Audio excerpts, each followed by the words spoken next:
दोस्तों, आज मैं आपको नागों की उत्पत्ति और उनसे जुड़ी पूरी कहानी सुनाती हूँ।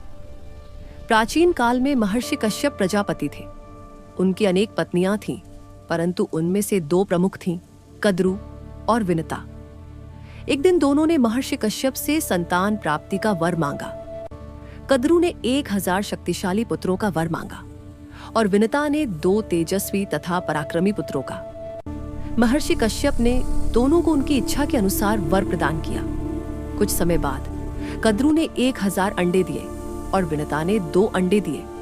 उचित समय पर कद्रु के अंडों से 1000 नाग उत्पन्न हुए। उनमें शेषनाग, वासुकी, तक्षक और कर्कोटक प्रमुख थे। यही आगे चलकर नाग वंश के आधार बने।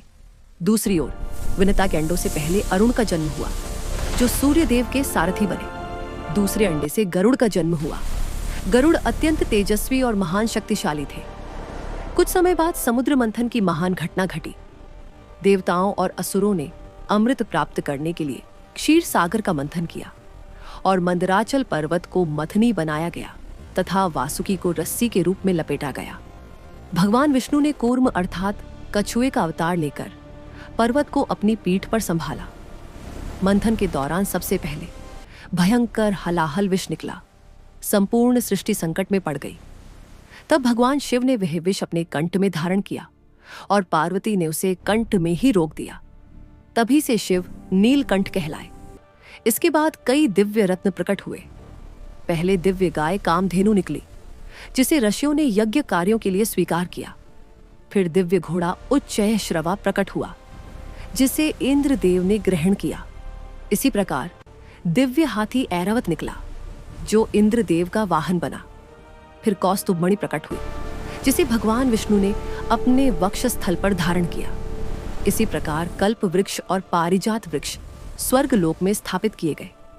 अनेक अप्सराएं प्रकट हुईं और स्वर्ग में स्थान मिला। धन और समृद्धि की देवी लक्ष्मी प्रकट हुई और उन्होंने भगवान विष्णु को पति रूप में स्वीकार किया। वारुणी देवी भी प्रकट हुई, जिन्हें असुरों ने स्वीकार किया। चंद्रमा भी समुद्र मंथन से निकले, जिन्हें भगवान शिव ने अपने मस्तक पर धारण किया। अंत में आयुर्वेद के देवता धन्वंतरी अमृत कलश लेकर प्रकट हुए, लेकिन अमृत को लेकर देवताओं और असुरों में विवाद हो गया। तब भगवान विष्णु ने मोहिनी रूप धारण कर अमृत देवताओं को पिला दिया। इसी समुद्र मंथन के समय प्रकट हुए दिव्य घोड़े उच्चैःश्रवा को देखकर कद्रु और विनता के बीच शर्त लगी थी। कद्रु ने छल से अपनी विजय सुनिश्चित की और विनता उसकी दासी बन गई। जब गरुड़ बड़े हुए तो उन्होंने अपनी माता को मुक्त कराने का निश्चय किया। नागों ने शर्त रखी कि यदि वे अमृत लाकर दें तो विनता को मुक्त कर देंगे। गरुड़ स्वर्गलोक गए, देवताओं से संघर्ष किया और अमृत कलश ले आए। उन्होंने स्वयं अमृत का पान नहीं किया, विनता को मुक्त कराया। बाद में इंद्र अमृत वापस ले गए और नाग अमृत पीने से वंचित रह गए। कुछ घास चाटने से उनकी जीभ 2 भागों में विभाजित हो गई। इसके बाद गरुड़ और नागों के बीच स्थायी शत्रुता स्थापित हो गई।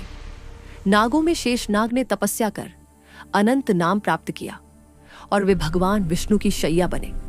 वासुकी समुद्र मंथन में अपनी महत्वपूर्ण भूमिका के कारण भगवान शिव के गले में धारण किए गए।